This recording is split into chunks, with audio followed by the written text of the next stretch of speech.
We laugh. We cry.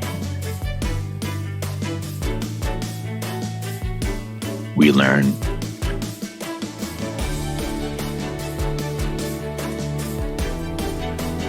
But really, what doesn't kill you makes you better at managing clients and everyone.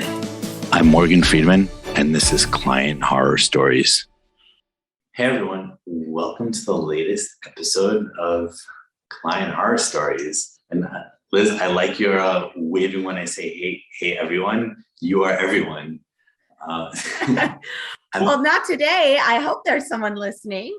Hello out there.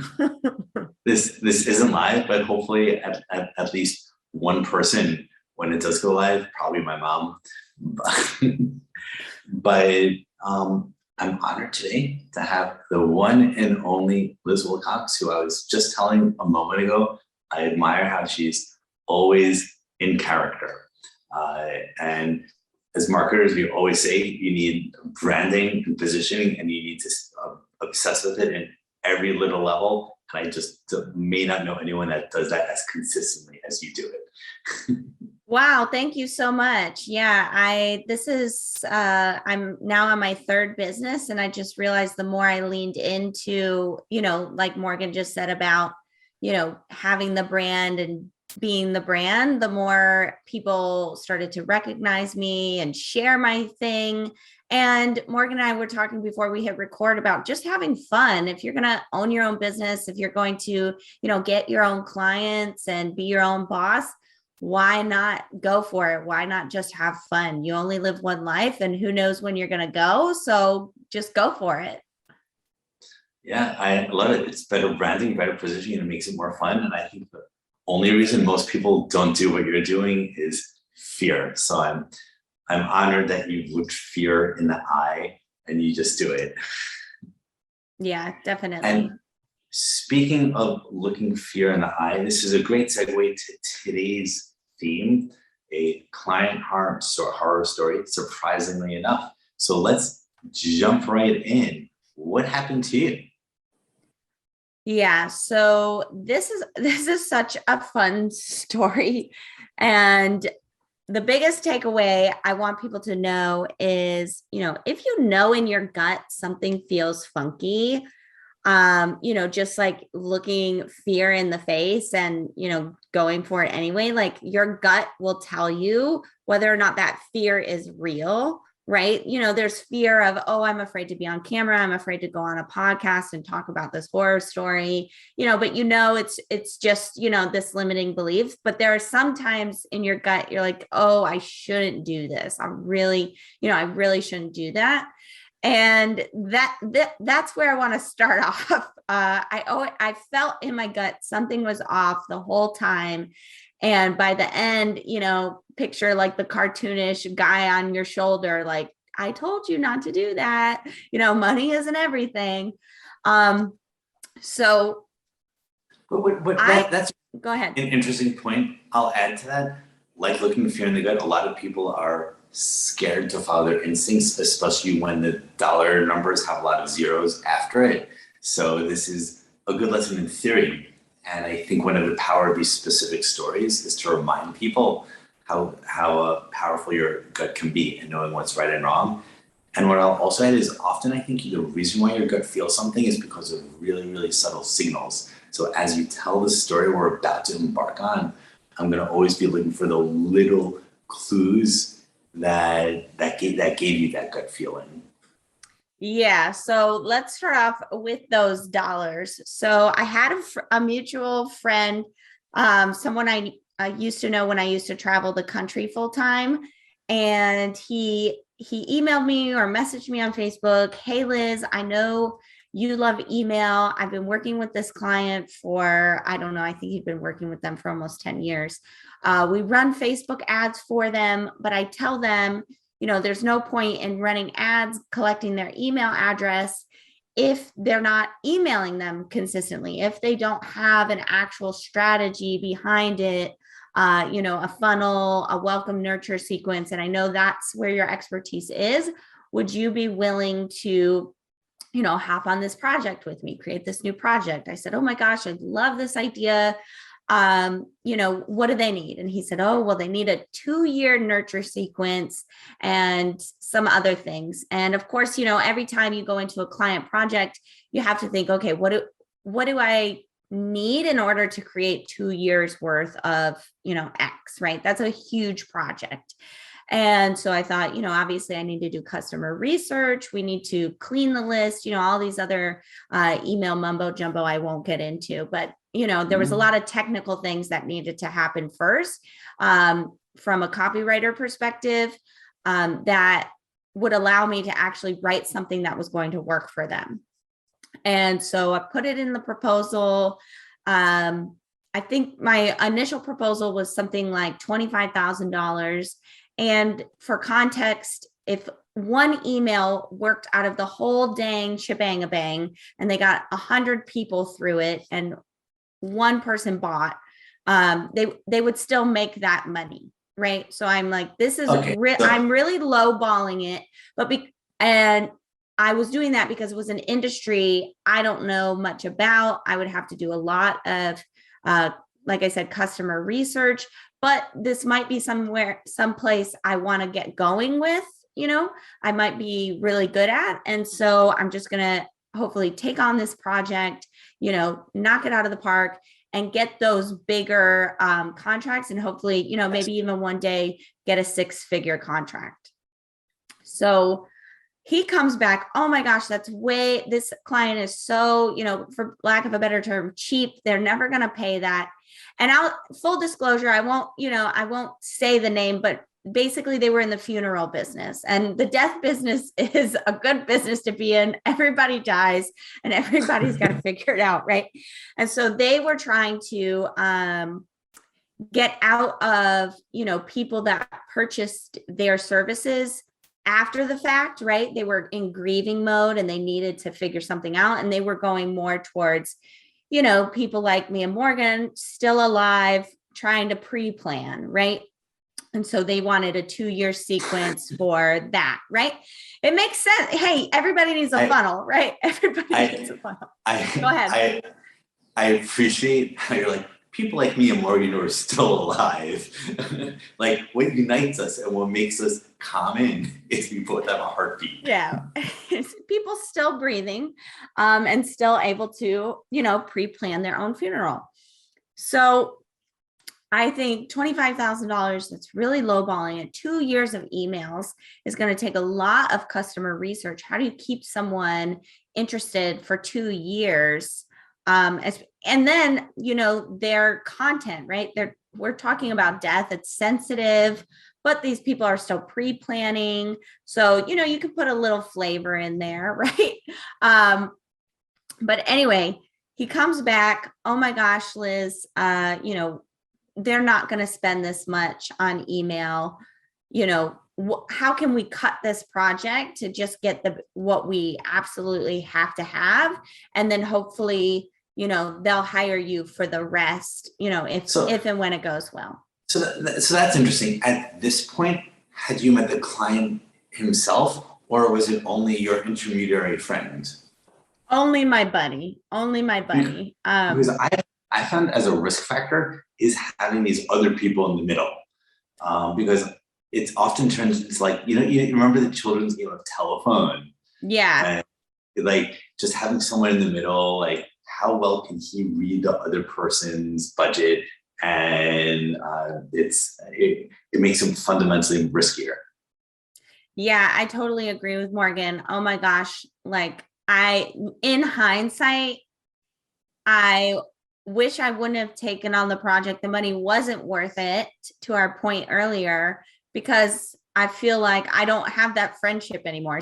Like that's getting into, and not in nothing nasty happened, but because the client, now I'm really spoiling the story, but it just didn't work out well. Right. And then I feel like it was awkward between me and my buddy. And now, he's never asked me for any, for any other project. We're not really talking or catching up anymore. So this is interesting. Having someone in the middle if you're friends with them, it creates a relationship risk.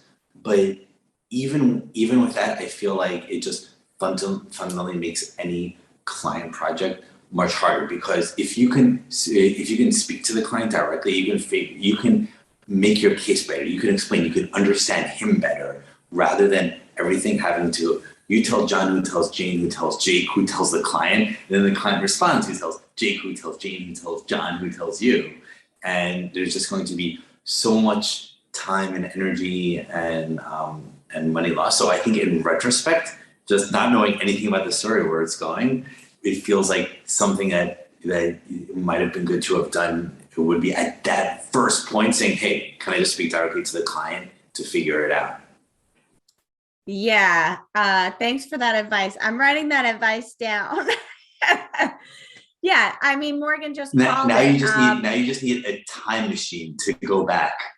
Right. 100%. So by the time we sign the contract, 2 years turns into 1 year, turns into a little customer research.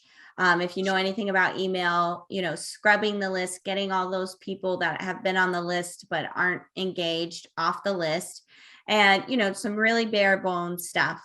So I get on the phone, finally, they sign the contract. I send over a project calendar. We get on our very first call.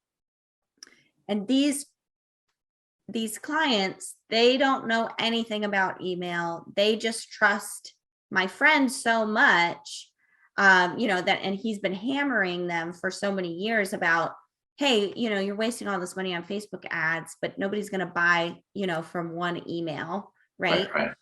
And,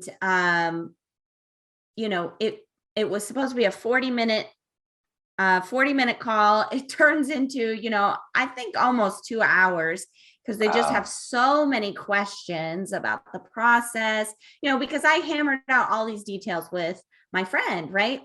And so I'm basically going over the last 30 days I've been talking to my friend about what's in the project, why, basically convincing them yet again, even though they've already paid me, they've already, signed the contract, what the heck is going on and why. This is interesting.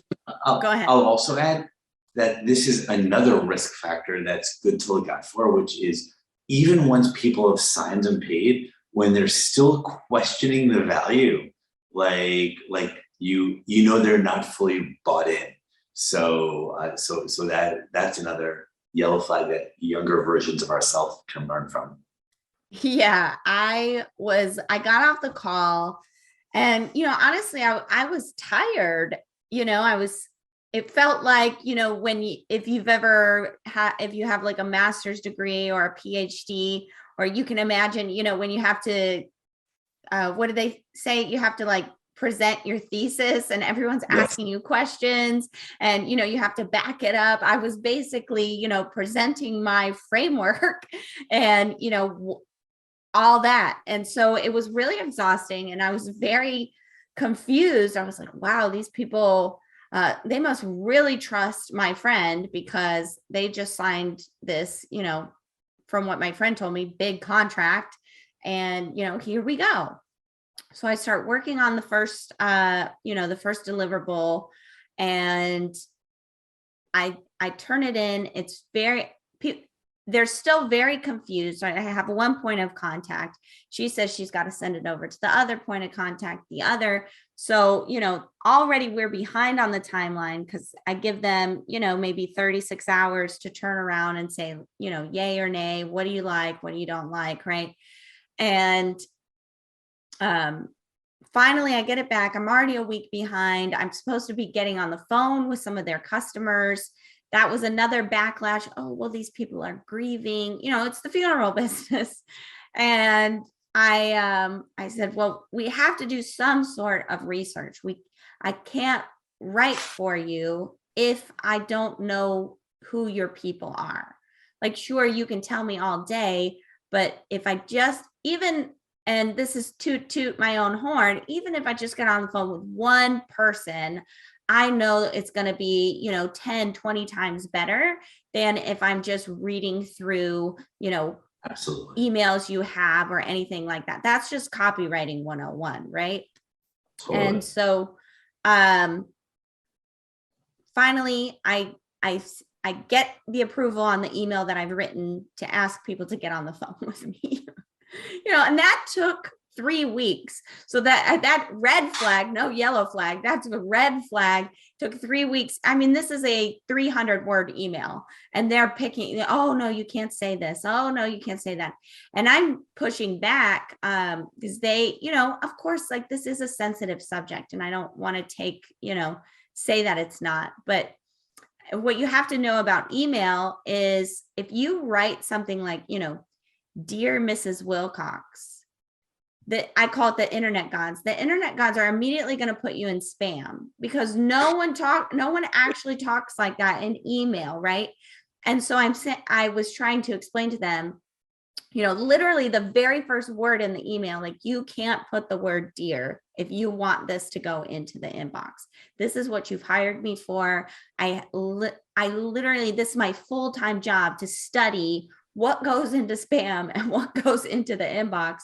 If you put Dear Mrs. Wilcox, they're not going to see it. I'm not going to be able to get on the phone with them. So finally, we have something formal, semi-formal.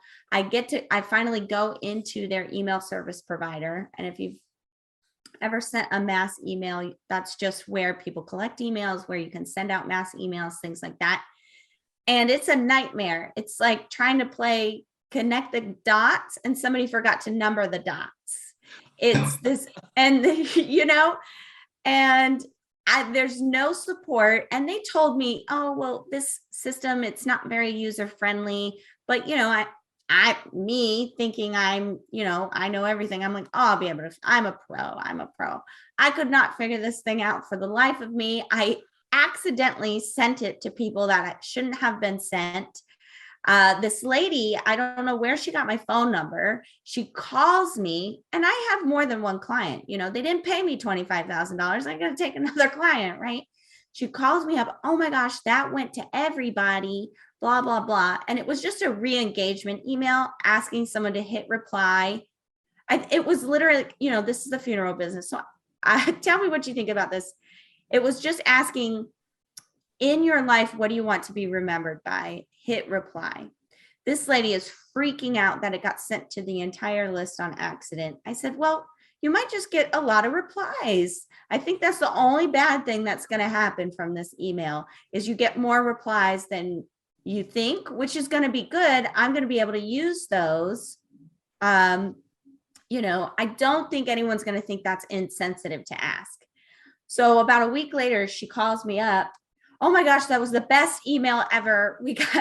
We got so many replies. We got so many leads, whatever. And it was supposed to only be sent out to the people that weren't opening. So, I thought the tide was turning. I thought they had seen, they saw the Liz Wilcox light. And on a minor note, when she called you back, did she apologize for being wrong? Because I found people's willingness to apologize is a good marker for how healthy the engagement will be. She was nice. I don't think she apologized directly, but I think she said something like, you really do know what you're talking about, or something like that. So I think she was starting to see, that, some people, it's so hard to outsource. It's so hard to let go. And this was a company that's been growing, I think, for 20, 30 years even. But it was still a very small team, maybe 5 employees, right? So they're really in it. And so from that was what I was trying to come from, like, okay, they don't know what they don't know. This is such a massive learning curve. And so I was trying to be, understanding of that. And almost at the end of the project. So let's just fast forward towards the end of the project. I'm almost done writing this 1-year sequence. I've got some customer research. I've got what they really kind of the essence of what they want to, put forward. They hire a brand new marketing manager.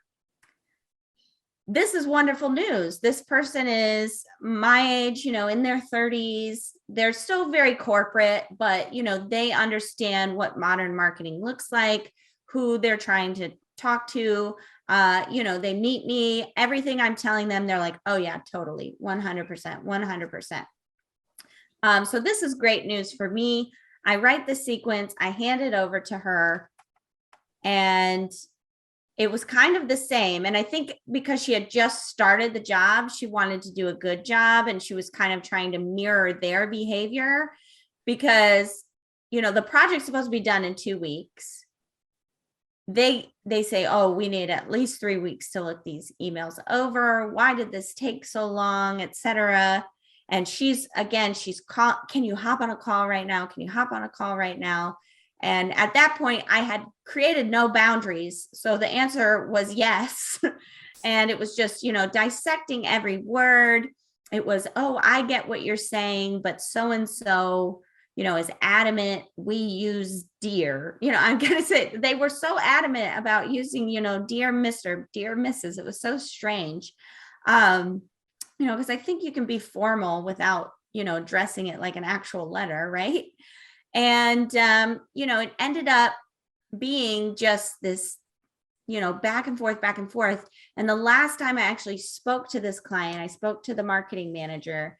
I told them I was going on vacation. The project was supposed to be wrapped up at that point, but I said, I'll give you 2 more weeks, so we can really get this thing under wraps. I understand things take time, right? And it had taken a couple of weeks at the beginning of the project to kind of get going. So I said, okay, that's fine.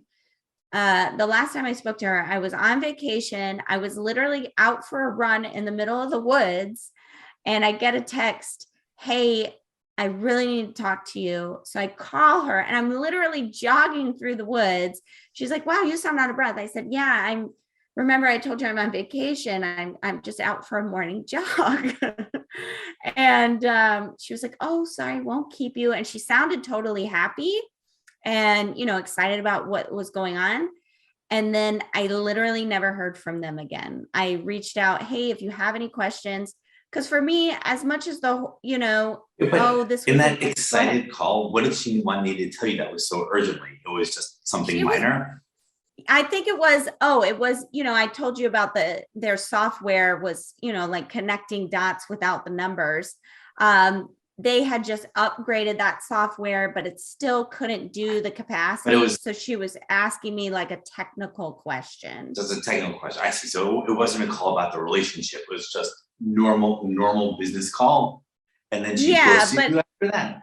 Yeah. And I think they were, because part of the project was that I would put everything into the software for them. Yes. And so that was what really kept me up at night, because everything that I had created, the software was not actually capable of doing. And I had spent 2 months trying to get them from this one software off and saying, let's just start from scratch over here. You'll be able to build up I call it like an email credit score, deliverability, et cetera, et cetera. And they just, no, it's like when you're in a bad relationship. No, I've spent 5 years with them. I can't break up with them. I just got to figure out how it's going to work. Right. Exactly. That was their relationship with the software. So they ended up just upgrading to this other, extension of the software. It still couldn't do everything, that we wanted it. And so I was trying to explain that on the call. And okay, so you had this jogging call. It was just about the technicals on the software, but then after that, she just ghosted you. Yeah. So I had a call or an email or something, I can't remember, with my buddy. And I said, hey, this is what I think is still missing, from the actual setup of it. I've done everything. I've sent over videos explaining it. I talked to, the marketing manager. It just isn't, there's just not connecting. There's this one piece that just doesn't connect. But if they want to do what this project was sent to do, we've got to figure it out. He says, okay. And then just never heard from them again. And for me, it had been such a nightmare. I just dropped it because I there was nothing I could say or do, I felt, to make them move off that software. And I felt like at that point, they thought, okay, Liz said she was going to do one thing. She didn't do it. Now we're ticked off. We don't like these emails. Everything I had written, they always came back and said, this is wrong. Why is this here? This is trivial. There needs to be more of X. And that was another thing I didn't even mention. There was I said 5 employees, all 5 of them were in every single document that I sent over. Everyone had an opinion. Some of them were differing. And at the end of the day, I just have to keep saying, if this is your objective, then this is what needs to be included. Do they, technical question, do they ever pay the final invoice or? Yes, they paid. So this is, cautionary tale. If I didn't have my business set up the way that it did, I probably wouldn't have been paid. I always get paid upfront. So before I even started the project, before I even got on the call with them, I was paid $2,000. And then I think it was like whatever that adds up to, it was like, another $2,000 or $3,000 each month or whatever. Yeah. And I always get paid first, and then that 30 days starts, if that makes sense. So for me, I always get paid up front. I have a stomach. I have a child who has a stomach. Like, we need to get paid. So I always do that first. That understand that that's actually a good lesson for everyone listening. Okay, so this is an interesting story. I want to step back and say, no, now that we know the ending and the arc and what happened, it feels like one of the lessons from here is there's this type of client that you can just never make happy. And that clients are always better to not even start. So the interesting question is, what are the signs that reveal, okay, we can never satisfy them, so it's better to not even go into that pool? Yeah, for me, number one, they were just so confused right off the bat. It felt like my buddy had convinced them of doing this, but they still weren't ready. It's like when your mom is at the edge of the pool, come on, jump in. And you jump in because she's cheering you on and she says you'll be able to do it. And suddenly you have water in your mouth and you're choking, and you're like, why did I listen to that lady? She's crazy, right? And then for me, if you're watching a snippet of this video, you'll see very much my branding we were talking about. But if you even just Google Liz Wilcox, you'll see who I am as a marketer, as, just a personality, and being, talking to people in the funeral business who normally talk to people who are grieving. There was just a disconnect from the beginning. It was like, whoa, this lady is too young, too fresh, too out of touch for our industry. And, they were so, despite wanting to talk to people that are in the pre-planning stage, they were still stuck on, our people think this is so sensitive that you can't have any personality, I guess, that there was just such a huge disconnect from the beginning. So if you, on a, I don't know, fundamental level, are so different from your client, that's also a red flag that you probably won't ever make them happy. That's a good one. What I would say is, I would take the point you made and I'd actually separate it into 2 different points, because I think it will be helpful for our listeners to think about the 2 separately. Which is, first, there's this, like, stylistically, you need to get along. Hey, if you want someone to ghostwrite a book, and you hire someone who's an amazing writer, but he's a hip hop artist writer and writes in that style, but your book is some like academic, historical something, even no matter how amazing it is in that style, if it's not the style that resonates with you and what you're looking for, then no matter how amazing a person is, then it's less likely to work out. So that style is super important. But there's a separate point, completely separate from the style.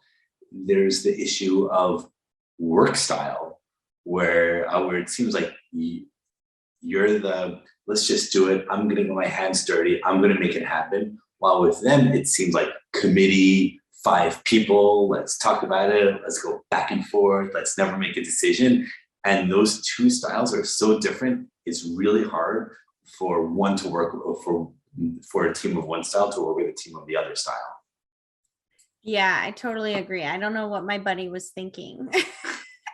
Other than, I mean, I guess, he must have really believed in me, which thanks, friend. And I will say happy ending. I don't know what happened, why they never reached out to me, to wrap up. Because I did reach out and I said, if you need anything else, please let me know. I want to make this project work. I always want, despite any, creative differences, I always want people to walk away feeling good about Liz, right?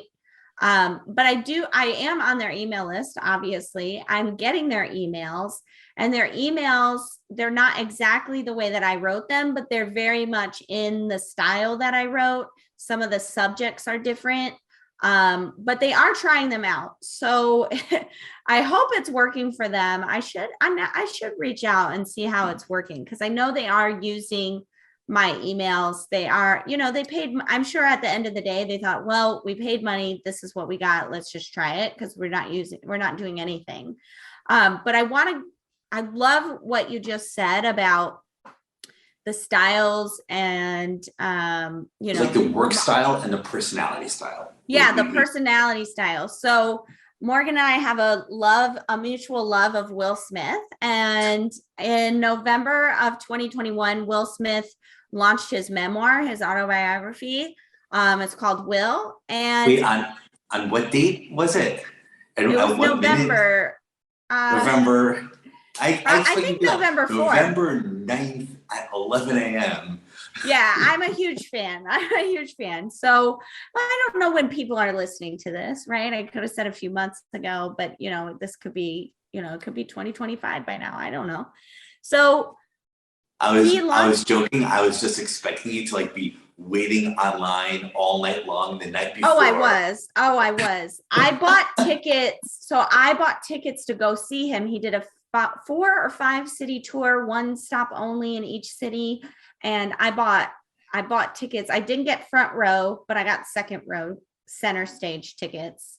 I won't tell you how much they cost. But I bought 2 of them so I could sit by myself. And all the money made from the funeral home just went right out. Yeah, exactly. So anyway, he launched this book, and his co-author, of course, he's not an author. Did he really write the book? I'm sure he wrote a lot of it. It does very much sound like Will Smith, like when in his interviews and stuff. But his co-author is Mark Manson. If you don't know who that is, I know Mark Manson. Yeah, that's hysterical. Yeah, so he wrote The Subtle Art of Not Giving a Fuck. Yeah. I know Morgan said his mom was listening, so I won't say it. Hi, Mom. Hi, Mom. And Will Smith is very much like, he's never said a curse in any of his raps. It's very off-brand and very edgy when he says curse words, right? And he might say damn, right? And in the book, as I was reading the book, the only time I felt like, oh, Will didn't write this part is when the F word happened. I was like, this just there seems to be a disconnect. And I'm sure in his real life, he probably does cuss, right? I think he's almost 50 years old. I'm sure he says the F word every now and again, right? But it felt so off-brand. And even when I went to see him, he comes out on stage, and I saw him actually with Mark Manson. That was his special guest that night. So they talked about creating the book, and he comes out and he says, "Oh, this is my co-author, Mark." He's like, I can't even say the name of his book, right? But then later he said, the F word a couple times, not very much. And I was like, okay, this is him in real life, but it felt so off brand you know, especially someone like me who's grown up with him, you know, Yeah. I remember like, you know, being a little girl and my mom listening to, you know, home base cassette, you know, in the Ford Mustang, right? And so that's so true in so many ways. And when you lean into your brand or, you know, even your type of whatever kind of client work you like to do, if there's that disconnect, it's very obvious. By the way, on the subject of my mom listening, I was actually introduced to Will Smith by my mom because way back in that era, before he got into music, he was in this movie that my mom loved, 6 Degrees of Separation. And Oh yeah, I love that movie. yeah, and he was like super young. He played at college. Kid was like one of his first things. And my mom's in theater. It's written by John Garrett, one of the classic theater playwrights. So it's like my first memories of Will Smith are actually from. For some reason, I always remember like the chaos order of the two sides of the Kandinsky, and maybe the reason why that movie actually sticks with me is because it's all about some unsophisticated guy who can talk as though he's really sophisticated, and sometimes I feel like that's my whole life. Oh, I'm so glad you brought up that movie because he talks about that movie. That was his first movie. Oh, that's his first movie? I didn't realize Yeah, that, but it makes yeah. And sense. he had actually done 3 albums before that and was in the Fresh Prince. So this is so perfect for what we were talking about, like your brand and your style and what you want to be Yes. known for. Because he tells one of, I forget the guy's name, but it's basically been his manager since he was like 18 years old.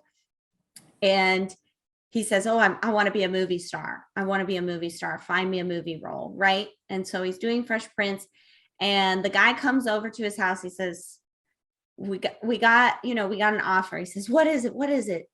He says, well, it's for $10 million. And it's called, you know, five heads in a duffel bag or something. It's some gangster movie. Right. And it's like, you know, super violent. I think Will Smith at this time was like 20, 21. He became famous very early in life. Like he got his first Grammy like the same year he graduated high school. So he's very young. He's like 21 or something. And he says, yeah, $10 million, let's take it. And he says, that's not who you are. If you want to be the biggest movie star in the world, if you do a movie like this, people are just going to associate you as some thug, which is what you're trying to get away from. And you've never been a thug in your life. Like you went to a private school, Right. you know?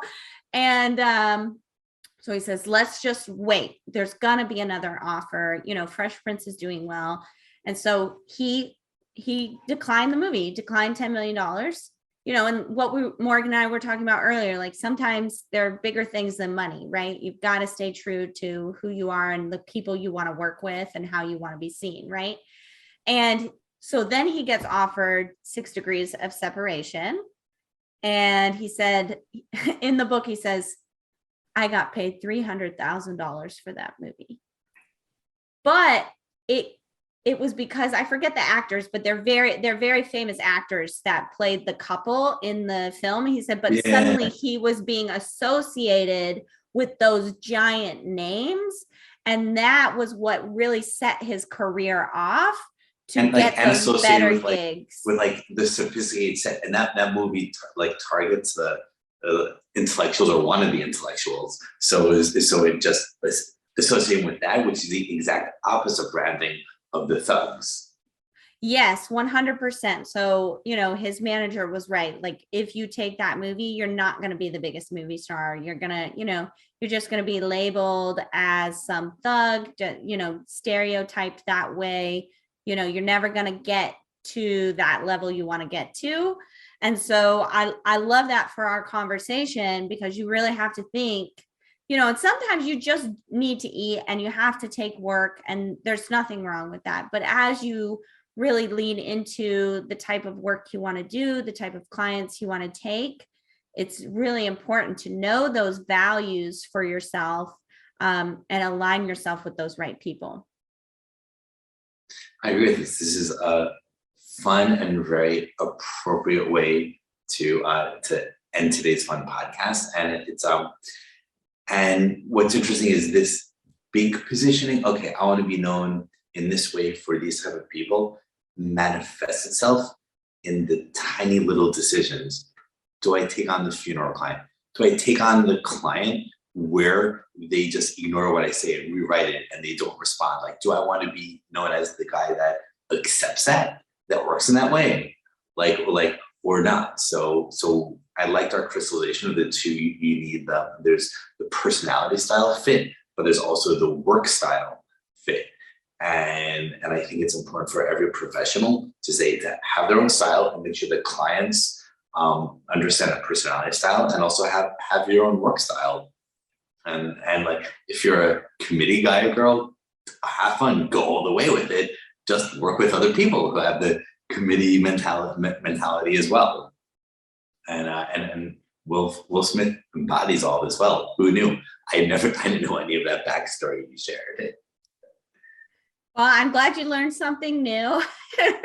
I love Will Smith. I'm full of trivia. If you guys have any more questions, just hit me up on social. I'm more than happy to give you Will Smith's story and my own if you're interested. Everything I need to know, I learned from Will Smith. Pretty much. That really is I have been following him pretty much my whole life, and I get a lot of inspiration from him. I think that is great. And when most of the questions do come up, I know who to ask. Everyone, thank you for listening or watching. And Liz, to be continued. Yeah, thank you so much.